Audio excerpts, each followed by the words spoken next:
Hey everyone, my name is Josh Rosenberg. I'm the second vice president of TWU Local 556, and we're here today with another great episode of Airways. Today we're going to be talking about our Committee on Political Education, otherwise known as COPE. We're going to be talking with one of the co-chairs, Roy Soria, who, in addition to being one of the co-chairs for COPE, is also our Chicago domicile executive board member. We're also going to be talking with Matt Hedich, who is a Southwest Airlines flight attendant, but now he's primarily working with TWU International as a COPE field representative. There's a lot of things that COPE does that affect you on a day-to-day basis and can really improve your life. So please stick around to hear what we can do.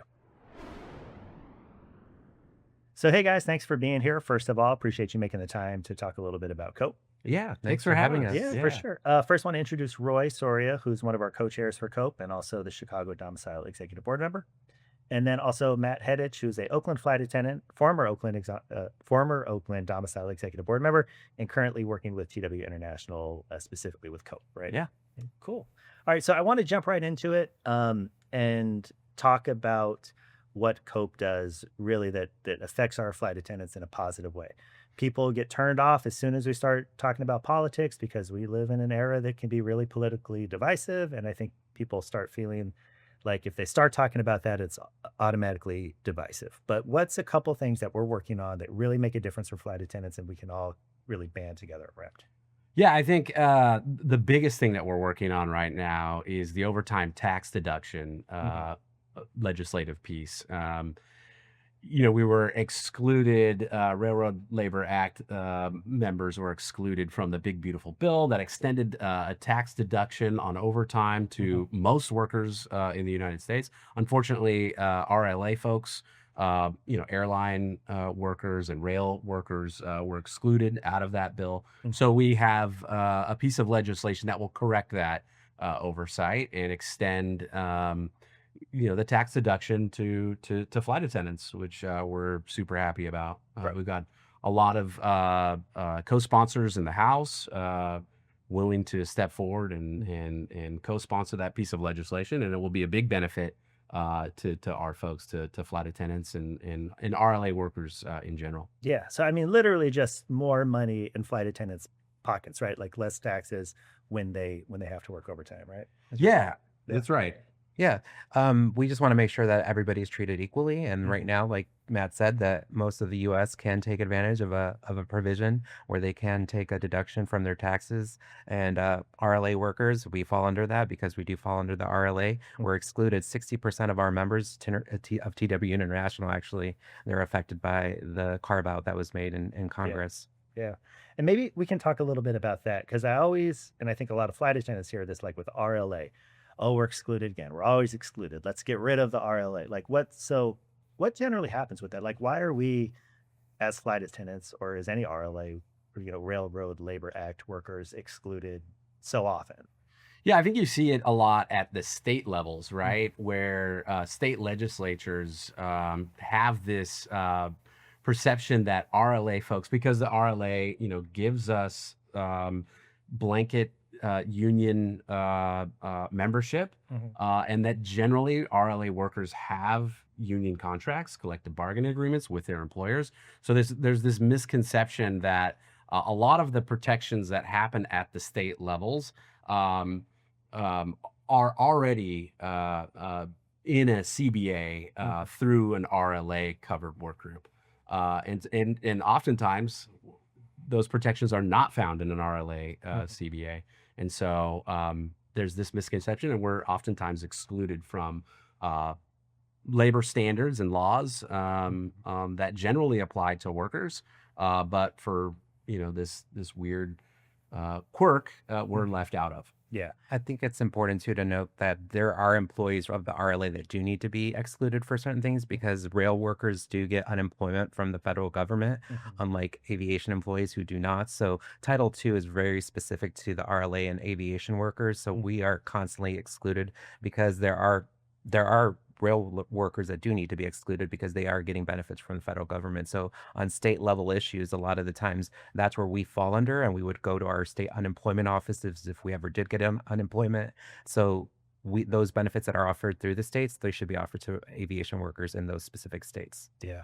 And I think it highlights the fact that, we need to be active in the legislative process. We need to have a voice, just like we have a voice with our employer when it comes time to negotiate a contract. We need to be at the table when these laws are written, so we can tell legislators, no, this should protect us. This should offer us some sort of protection, or no, to your point, Roy, this work group needs to be excluded Correct. because they have provisions, in their CBA. So I think that's why it highlights why we need to have a voice in the legislative process, and de facto in the political process too. We need to be talking with folks when they run for Congress, or when they run for state assembly and state senate, and governor. And to your point about being involved in the process when they're making these laws and they're talking about this, so the FAA reauthorization, and some people that are involved with COPE, they hear that a lot. Oh, FAA reauthorization is up again.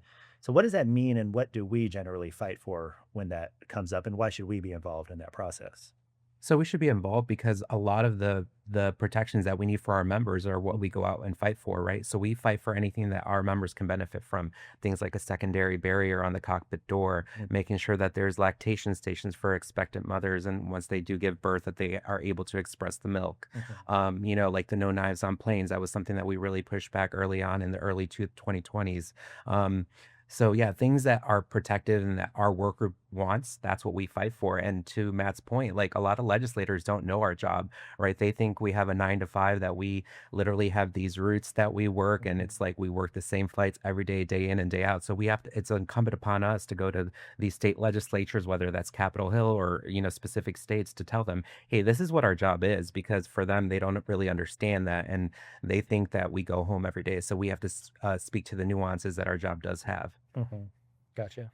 Yeah, every 4 or 5 years, Congress reauthorizes the FAA, Federal Aviation Administration, and when that piece of legislation is authorized, that's an opportunity for us to address our issues. We can have a standalone bill at any time to go through Congress if it's a very specific thing that we want to correct, but the FAA reauthorization is really the time to get a lot of our issues all at once in front of legislators. And to your point, if it's secondary cockpit doors, if it's lactation accommodations, having remote dispatching, having maintenance, our aircraft, repair, same standards that foreign repair stations that we have here in the United States. This is really the time every 4 or 5 years for us to really push for our issues as what it is. It seems like, and this may be an oversimplification of it, but we go into contract negotiations with Southwest, whenever our contract is amendable. And it seems a little bit like the FAA reauthorization is almost like, the contract with the government, like airline contract with the government. So we need to have those worker voices involved when that's getting renegotiated. Every and we always throw a wish list, right? We want, these are the things we want, and it's easier to pass in an omnibus bill, like to make sure that all those things get included, because we can work at it individually and pass one specific piece of legislation. But if we can get all our asks in at one go, it's a whole lot easier. The process is easier. Right. And it's a good analogy, though. I mean, I think it's like spot on. So all right. And so when it does come to fighting these issues, what does it look like? What are the resources that are necessary? Why can't it just be regular dues money? Because we are going to talk about everyone like donating to COPE and what that looks like and why it's important. So why can't it necessarily just be your regular dues money when it comes to fighting for these issues? And what does like the fight actually look like when we go out to do this? Yeah, I mean, I think the fight, begins with having a government affairs department. So we have a team of lobbyists. We have 3 lobbyists in our DC office. So TWU International. TWU International does, and so they maintain, the day-to-day, figuring out, being the liaison between what locals need and what us as an organization, as TWU, can accomplish, and in talking to legislators, right? Making sure that our voices are heard in Capitol Hill. And so that team does the day-to-day interaction with legislative offices. We can't use dues dollars to support specific candidates. So if I back up just a little bit, to get legislation passed, you have to develop relationships with members of Congress. It's all about relationships. Yeah. And so that takes money, attending events. Oftentimes, they'll host re-election events where, you're coming to talk with your member of Congress or the state assembly, and help them get elected to whatever they're running for. In this case, Congress. Yeah. And so, having those resources, to your point, we can't use dues dollars. There's a law that prohibits unions from using dues dollars and forcing members to contribute to candidates and their elections out of dues dollars. So we have a voluntary PAC, our COPE account, that folks can sign up to, that our members can sign up to, and help us in this relationship building and making sure that good candidates who have heard from us, who have met with us, who understand our issues, making sure that they get elected, regardless of party too, right? So this isn't like a one-party system. It's Democrats, Republicans, Independents.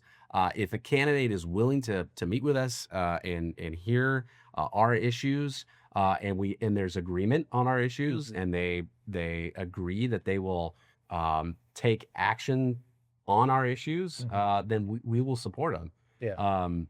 We have locals who develop long-term relationships with members as they come from city council into the state houses and then move on to Congress. And so there's just money and relationships is what moves legislation. Yeah. And we have a COPE account that helps on the financial side. Right. And I think it's important, something you said that I don't want to gloss over.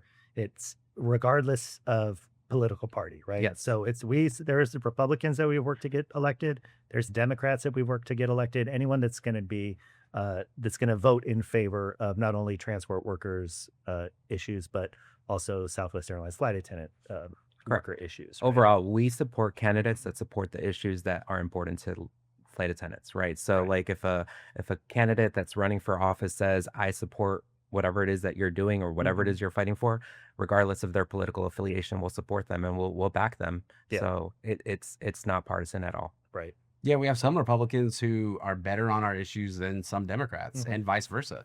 Right. And so it's about running an effective, efficient, sophisticated program that actually goes out and talks to these folks who are running, and identifying who will actually work best for us. And that isn't always a Democrat, isn't always a Republican, or independent. It's across the board. So Yeah. Gotcha. and I think that's what we do. We run a very sophisticated political program at TWU. Yeah. So to piggyback on that a little bit more, so what else is TWU doing, with this sophisticated program at the national level to really help advocate for workers' rights, transport workers' rights, Southwest Airlines flight attendant worker rights? Like what are some other things besides the no tax on overtime, besides, when the FAA reauthorization comes up, what else are we doing? Through our state conference program. So another aspect of COPE is our kind of a grassroots state conference program, which brings in our different locals in a geographic area, usually at a state level, and we organize politically at the state and local levels to try to influence legislation that's beneficial for our members. So at the state level, we've been working on family medical leave. So I think we've seen across the, in the different bases at different times, flight attendants are able to use their sick time to care for a sick or injured family member. The airlines collectively don't like these laws and fight back over it. In California, we're working on some pay stub issues that the airlines don't want to be bound by state laws that require certain reporting requirements, and so we're, every few years we're fighting back some of those rollbacks. Right. And so, yeah, I think, we're active at the state conference level on a lot of these issues Yeah. at the state and local level. Well, let's talk a little bit about that, right? So you said, the airlines are pushing back, right, on the things that they don't want to participate in, right? The state laws and all that. Sure. So, how big a problem is that? What are we doing?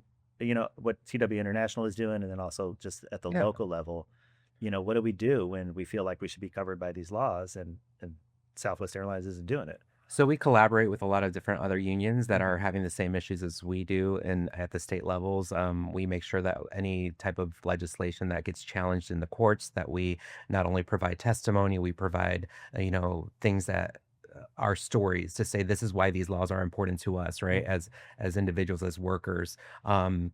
We found that every Airlines for America, which is like the lobby group for the airlines, they Mhm. push back on most of these state level laws, and they do take them to court. And we found that once we do partner with other airline affiliates such as ALPA or AFA, like we find common ground, and we're able to get the legislation or the like whatever lawsuit challenge, we can speak to it in court. Mhm.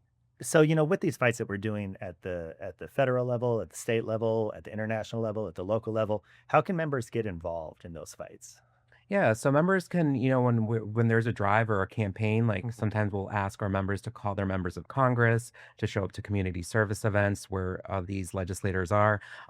But the biggest way that we can help is contributing to our Cope PAC fund. Mhm. Sometimes it does require you an action of actually showing up, but the easiest action is donating, and it is payroll deducted, so it's super, super easy. You just sign up, and every month, your paycheck, it's you know that your dollars are going to something that's worth fighting for, that's going to eventually help all flight attendants, not just flight attendants here at Southwest, because we do have affiliates both at Allegiant, we have affiliates at JetBlue, and FSI as well.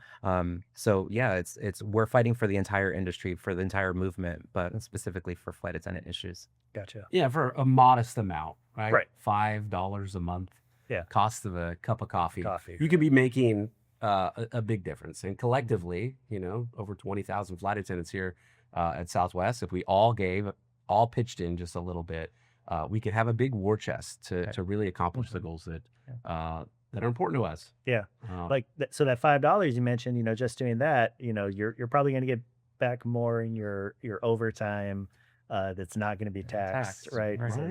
it's It's a good investment. exactly. We're Yes. investing Yeah. in our futures, Yeah, right? That's what we're exactly. doing. And we're also supporting our own members too. We have 3 members Mhm. who are running for public office, Mhm. and our union is able to contribute Yeah. through our PAC fund to your coworkers as they, no one knows our issues more than us, and so Right. like helping our members Yeah. win and Right. get elected to public office and make a difference for flight attendants. Mhm. That's important too. So. Yeah.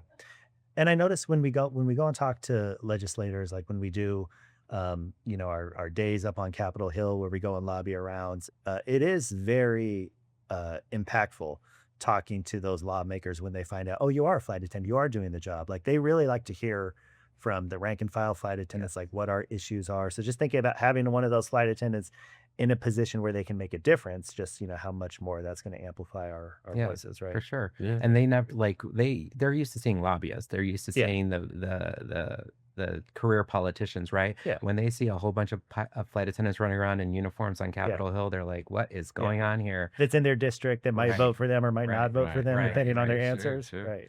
Yeah. Yeah, I mean, we just had our COPE and legislative conference last month in May, Mhm. and I mean that's exactly what we did. We went to collectively as TWU went to Capitol Hill, Mhm. had these meetings, and Mhm. you can tell by the staffers and members of Congress that that they really want to hear from rank and file members who do the job, that they are passing laws that Yeah. ultimately regulate. So Right. so it's important to be involved in the political process and to contribute Right.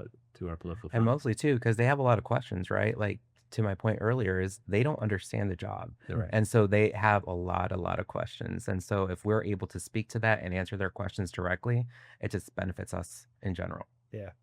Well, I do want to just make sure that everyone knows how to get involved. So if you're interested in getting more involved with COPE, please email COPE, that's COPE, at TW556.org. And then also to make voluntary contributions, you can visit TW556.org /forms/COPE to set up your monthly donation. And you might catch us in the lounge. I think we're doing our Yeah. lounge visits to help Yeah. folks sign up to COPE, learn more about COPE. So if you see us out in the lounges and in the terminals, say hi. Cool. Sounds good. Well, again, guys, thanks a lot for coming and talking about COPE. I think it was really informative for our members, and we learned a lot, not only on how to get involved with COPE, but also a little bit about the RLA, FAA reauthorization, and I think we have a better base of knowledge for everyone. Thanks, Josh. Pleasure. Thank you. Okay, so just for fun, if you could have one law passed, dream law, just for fun, not based in reality here, one law for everyone on an airplane or the airline industry, what would that be? Roy, we'll start with We'll start with Roy. first. Okay. Yeah. I would make airlines all pet, an all pet airline. All pet airline. Would the flight attendants be pets too? Of course. Oh, okay. Oh, wow. Dog and cat. Oh, no. The flight attendants would not be pets. They would be taking care of the pets. Okay. Yeah.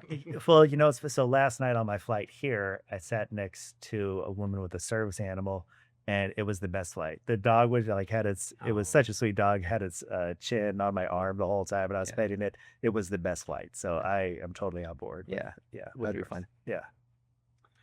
I think if I had the ability to wave a wand and pass a piece of legislation, it would require passengers to use the restroom before they got on the airplane, Okay. right? Yeah. So even if you didn't have to go, you have to go visit the restroom one last time before boarding. Yeah. Because, it's like you get on and then they're like, I got to go to the and restroom. you're like, Yeah. no, you're sitting in row 4 and they're running back, they're holding up boarding. Yeah. And then the long lines during the Yeah. flight. Yeah. I mean, we wouldn't do away with restrooms on aircraft. Oh, yeah, clearly.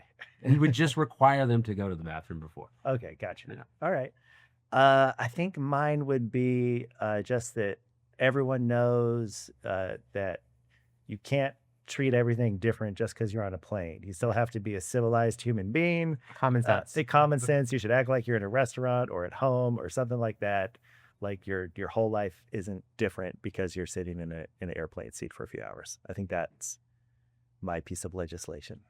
You'd go straight to jail. Yeah, what would the fines be? Yeah. A lot of fines. Yeah. Be banned from air travel. Right. Exactly.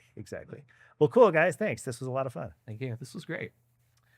Again, everyone, thank you for tuning in to Airwaves. Hope you enjoyed the episode. And again, reach out to COPE if you want to get a little more information. COPE, COPE, at TW556.org, or to make a contribution, TW556.org /forms/COPE. And again, thanks for joining us.